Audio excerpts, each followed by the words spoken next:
Hi guys, I'm Lakota Thurman and this is my channel. Today I'm going to be telling you guys about my current work in progress that was also my nano novel, which is called Tenrak Fell. Tenrak Fell is about a girl named Crow who learns something devastating about her personal family and her attempt to come to terms with this, all while being put into an incredibly dangerous survival situation with her best friend and like 200 other people. The Tenrak Fell translates to Reaper Isle. I had to create a language for this book just to satisfy some inner need to justify a part of this book that wasn't technically necessary, but makes me happy. I have two main characters.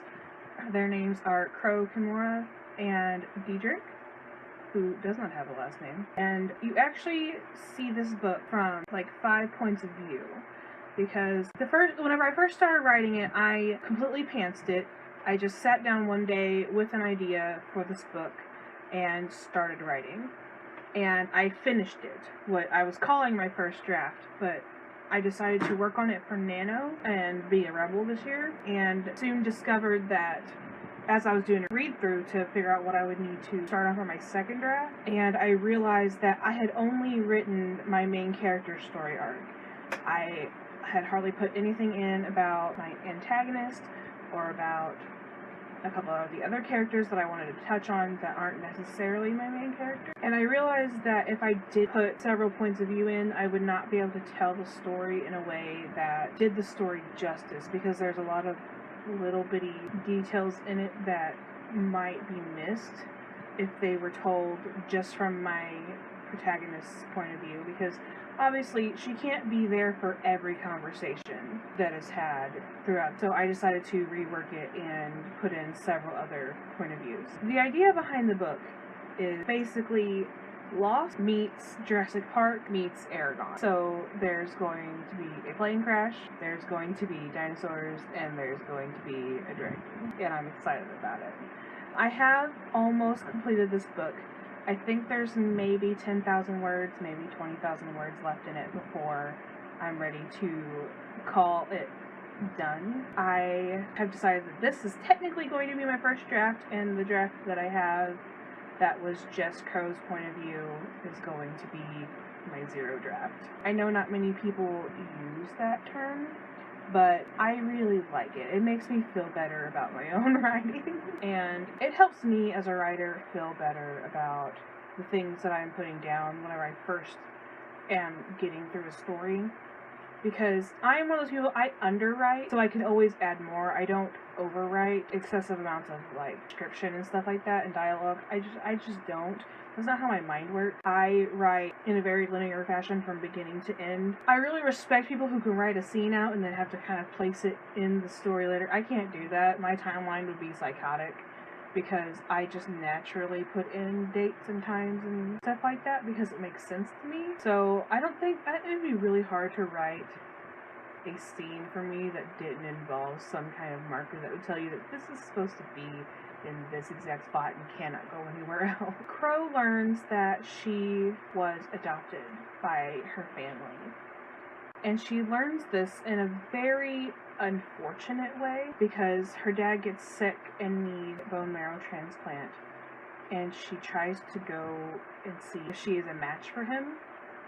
And while she is there, one of the nurses lets slip that she is adopted, that her DNA doesn't match her or her mother's DNA.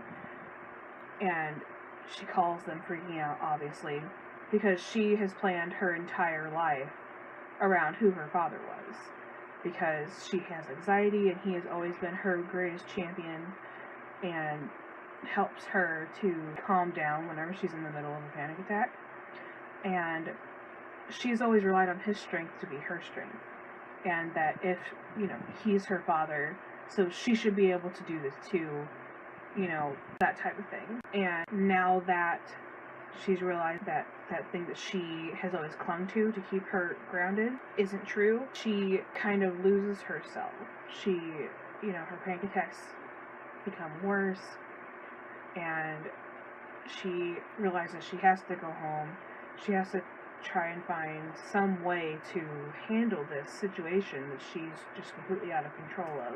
And on her way home, her plane crashes, and she gets stranded. So she's got this emotional turmoil and panic, and her best friend is with her, and her best friend has worse anxiety than she does, and she feels obligated to protect her. And there's these 200 people that just are losing their minds, and she realizes someone has to do something.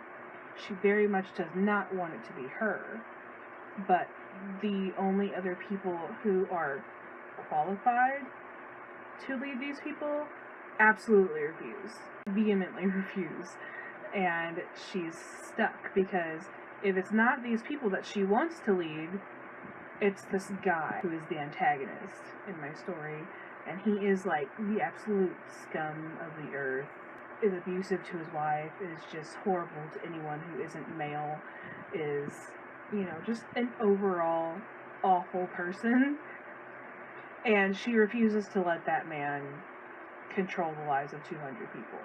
So she has to step up and figure out how to, 1, protect everyone, 2, keep everyone mildly sane, and 3, keep her best friend safe and calm and feeling secure, because Crow feels guilty that she's there in the first place, because the only reason that her best friend was traveling on that plane was to be with Crow while she was dealing with her family issues, so she feels an obligation. I think that's all I'm going to go into for now, because there's still a lot changing in my story. Tell me what projects you guys are working on. What books are you writing? What books are you reading? What are you most looking forward to in the next year for projects you're going to be working on but haven't quite started yet? If there are any videos you guys would like to see about me or my work or just AuthorTube in general, go ahead and leave a comment down below and tell me what you think. Okay guys, I think that's all for today. Please like and subscribe, and I'll see you guys later. Bye.